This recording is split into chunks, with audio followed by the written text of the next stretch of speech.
Alors, un gros bonjour tout le monde, c'est Luc Allard dans un local de français qui va faire avec vous quelques commentaires pour la feuille J.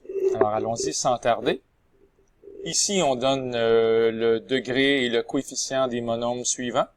Donc, on est vraiment dans le chapitre 5. D'ailleurs, il y a beaucoup de chapitres 5 au sein de la feuille J.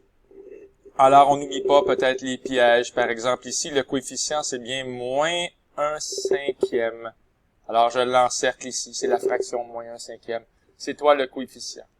Et pour le degré, ben, on additionne tout simplement les exposants des variables. Donc, ici, 3 et 4, ça fait donc un degré 7. Alors, je vous laisse quelques secondes pour être en paix avec la question numéro 1. Et évidemment, vous pouvez faire pause à tout moment. Indique la nature et le degré des polynômes. Ben ici, on a 3 termes. 1, 2 et 3, c'est donc un trinôme. Même chose, trinôme. Un monôme et ici, un binôme. Et le degré, ben il suffit de prendre le plus grand degré de chacun des monômes, et c'est lui qui va l'emporter. Par exemple, ici, on a un degré 2. Ici, on a un degré 1. Et ici, on a un degré 0. Donc, le 2 l'emporte. C'est lui le plus fort. Encore une fois, je vous laisse quelques secondes pour faire la paix avec la question 2. Et on poursuit. Lesquels ne sont pas des polynômes? Il y en a beaucoup qui ne sont pas des polynômes. Je vous rappelle que pour avoir des polynômes, il faut avoir une suite de monômes avec des exposants qui sont comment déjà? Qui sont entiers, positifs. Alors ça, c'est le règlement pour que tu puisses avoir la chance de t'appeler un monôme ou bien un polynôme. Donc ici, ça va très bien. Mais ici, on a un exposant en fraction. X à la 1/2, comme dans racine de x. Ne fait pas partie ici du club select des monômes ou des polynômes. Ici, ça fonctionne parce que l'exposant, c'est 3, l'exposant, c'est 5, et racine de 2, c'est vrai que c'est pas entier. Mais quand même, c'est pas un exposant racine de 2, c'est plutôt un coefficient. Donc, ça fonctionne. Faites attention à lui qui est ici. Le y, ici, il est plutôt à la moins 1. C'est comme si j'avais écrit 3 sur 5 fois x fois y à la moins 1. Quand je dis y à la moins 1, ça veut dire qu'il se retrouve une fois au dénominateur. Donc, malheureusement, c'est pas un exposant qui est entier, oui, mais positif, non, pour le moins 1. Lequel a le degré le plus élevé? Il paraît que c'est 8x5 moins racine de 2x à la 3. C'est toi ici qui a le degré le plus élevé. Alors, je vous laisse quelques secondes pour la question numéro 3. Et n'oubliez pas de faire pause. À la question numéro 4, il suffit de calculer l'aire. Pour ce parallélogramme, il suffit de faire la base, 6x moins 2 fois la hauteur, 3x moins 1, c'est ici. Et lorsqu'on multiplie un binôme par un binôme par un binôme, le développement va avoir 4 petites réponses, 4 monômes intermédiaires, mais moins 6x et moins 6x, ça fait bien sûr moins 12x. On n'oublie pas la parenthèse avant d'écrire l'unité de mesure, centimètres carrés. J'aime beaucoup la question 5, on peut la voir de plusieurs façons différentes. Une façon facile, c'est de prendre le moins 3x plus 8 et de faire fois 2. C'est de prendre le 4x moins 2 et de faire fois 2. Et d'ajouter le x qui est ici en faisant fois 2. Peut-être qu'il y en a qui le voient, peut-être qu'il y en a qui ne le voient pas. Voici une façon peut-être plus longue, mais je dirais tout aussi noble. Si, par exemple, on voulait trouver juste la mesure de ce segment-là qui est ici en vert, qu'est-ce qu'on ferait? Ben, on pourrait prendre 2x moins 1 moins x. Et si on fait 2x moins 1 moins x, on fait attention aux parenthèses, on va obtenir x moins 1. Donc, toi ici, c'est x moins 1 ta mesure. Et maintenant, pour trouver la partie qui est ici, en orange, qu'est-ce qu'on pourrait faire? On pourrait faire 4x moins 2 moins le x moins 1 que je viens de découvrir. Et si je fais 4x moins 2, encore une fois en étant prudent avec les parenthèses, moins x moins 1, on devrait trouver ici 3x moins 1. Alors là, je suis allé peut-être un peu vite, mais ça fait quand même 3x moins 1. Et qu'est-ce qui se passe? On peut aussi donc le voir d'une autre façon. Ça va quand même nous donner 4x plus 12 cm. D'ailleurs, il manque la parenthèse ici. Donc, cette façon-là différente de le voir, ça serait de me servir de ce que je viens de découvrir. Je pourrais par exemple prendre 4x moins 2, plus le 3x moins 1, plus x, plus 2x moins 1. J'additionne tout ce qui est en vert. Et j'additionne évidemment ce qui est en jaune, moins 3x plus 8. Je vais l'additionner une fois et évidemment deux fois. Alors si on y va avec ce petit chemin-là, le chemin vert et le chemin jaune, on va obtenir la bonne réponse quand même. 4x plus 12, entre parenthèses, centimètres. À la question numéro 6, on veut l'aire de la figure, pas de problème. Si on veut l'aire de la figure, il y a plusieurs façons de le voir, mais ce qui est écrit ici dans le corrigé, c'est 10x moins 6 fois 8x moins 2. Donc, c'est comme si on calculait l'aire du rectangle au complet. Mais on va enlever la partie ici qui est en blanc. Donc, on va enlever 4x moins 2 fois 5x plus 1. Alors, j'ai peut-être un peu barbouillé, beaucoup, mais quand même, c'est ce principe-là ici qui a été fait pour la question numéro 6. À la question numéro 7, effectue les opérations suivantes. Je vous rappelle qu'un moins devant la parenthèse, ça change les signes. Nous, les profs de maths, on aime bien voir moins 5x2, moins 9. D'ailleurs, il est bien écrit ici. Les parenthèses sont décédées. Et voilà.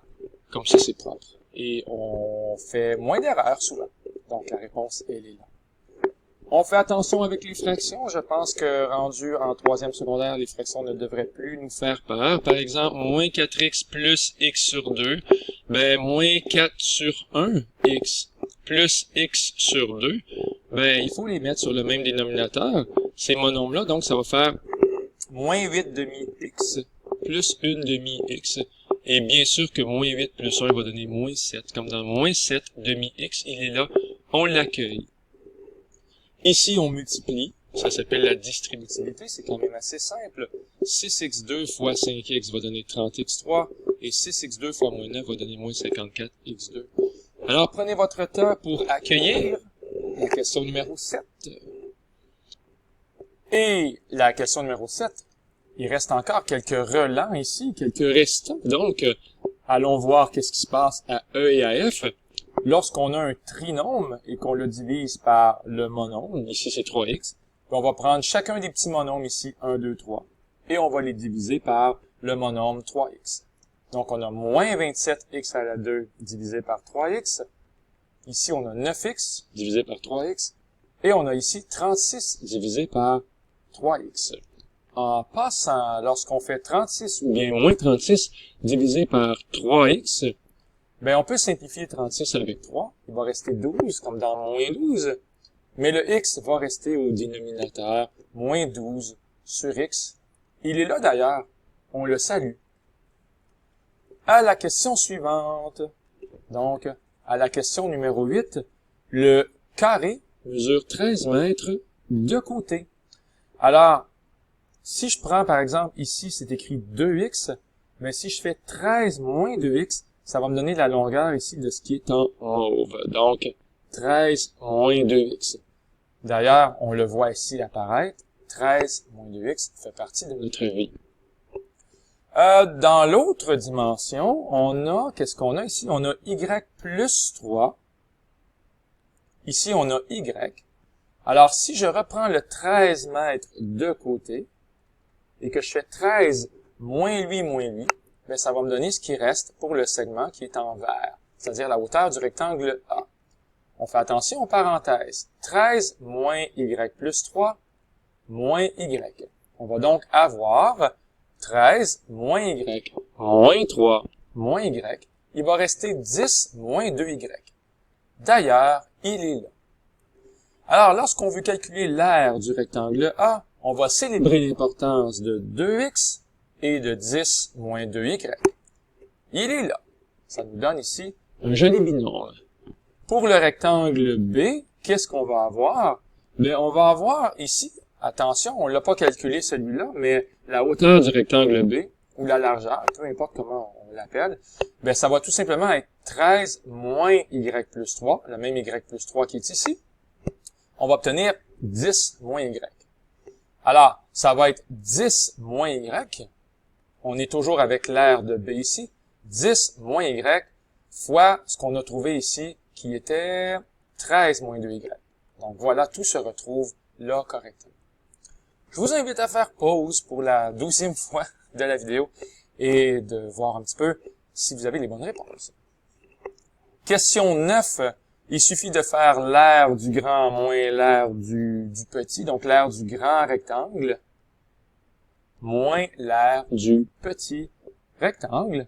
Ne vous faites pas jouer de tour, et ça devrait donner 12x2 moins 2x, en parenthèse, centimètres carrés. Les questions suivantes, 10, 11, 12, 13 et 14, on va en parler juste quelques minutes. À la fin de la vidéo, c'est plus un enrichissement.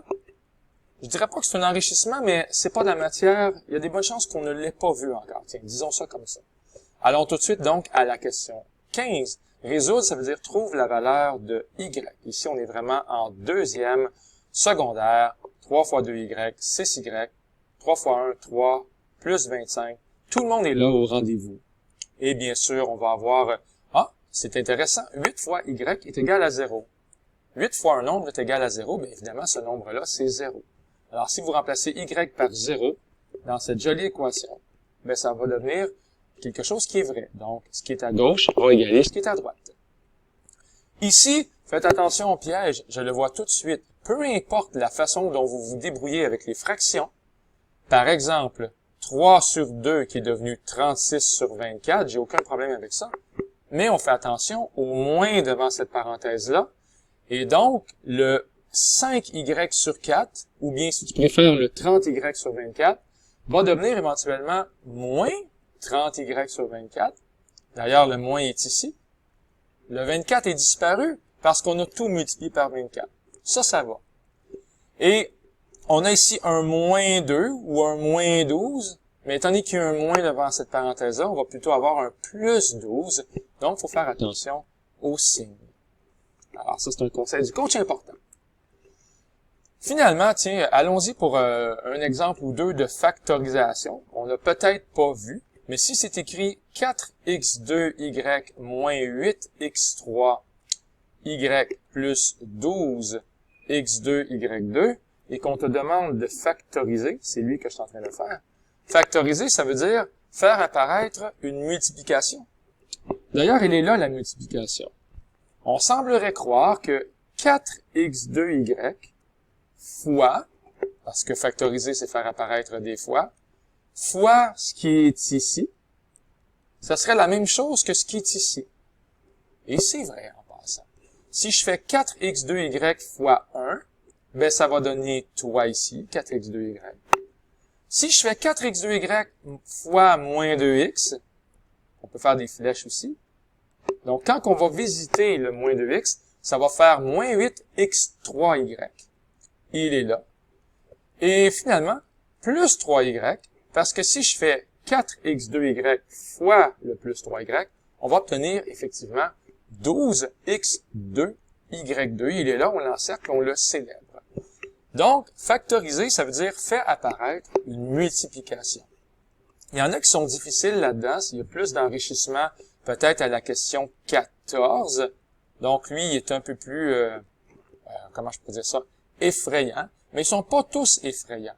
Si vous regardez lui ici à la lettre C, qu'est-ce qui est à la fois dans x à la 3, dans 6x à la 2 et dans moins 1 fois x? Ben, c'est le x qui est ici. Alors oui, j'ai le droit de dire que x fois x à la 2, ça fait bien le x à la 3 que j'encercle. Et x fois c6, ça fait bien le 6x2 que j'encercle. Et x fois moins 1, ça fait bien le moins x que j'encercle. Alors, on a fait apparaître une multiplication, elle est ici, et donc, on a factorisé. Je vous laisse un peu regarder les questions 10, 11, 12, puis on pourra s'en reparler dans d'autres belles journées qui nous attendent pour la factorisation. C'était Luc Allard qui vous dit « Bye tout le monde »